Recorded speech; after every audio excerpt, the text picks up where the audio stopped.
And it was an indefensible crime. Now the case of the murdered nun is finally over.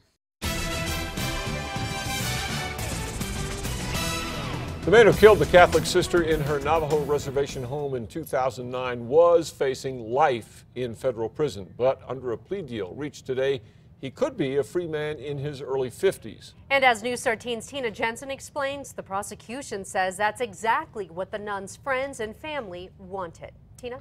The case has been delayed with motion after motion, now nearly 4 years after the murder. Carroll changed his plea, admitting to murder and avoiding a trial.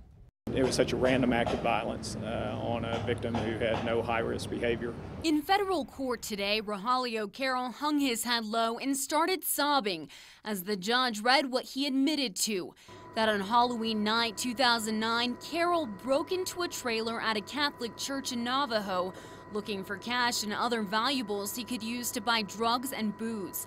That's when he says Sister Marguerite Bartz woke up and tried to defend herself by hitting him with a shoe. He beat her with a flashlight until she stopped moving and then came back to strangle her with a shirt. From our viewpoint, this was an indefensible case.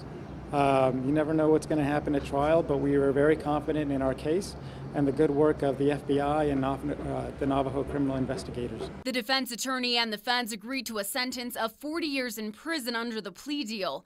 Even the defense attorney told the judge there was plenty of evidence to convict Carroll, a result of the collaboration between the Navajo Department of Public Safety, the state police, and the FBI. None of the agencies can do this alone. It's a vast territory out there, and we need all the help we can get, and if we don't work well together, nothing like this case can be done. Prosecutors say Sister Bartz's loved ones endorse the plea deal, that the lesser sentence goes along with the idea of redemption, something Sister Bartz dedicated her life to. It doesn't atone in any way for the loss of Sister Marguerite. I think this was what they recognized to be the right outcome. Carroll has been in isolation the past 3.5 years. That's for his own protection since the victim was a Catholic nun. But with his upcoming sentence, he could be integrated with the rest of the prison population. Back to you.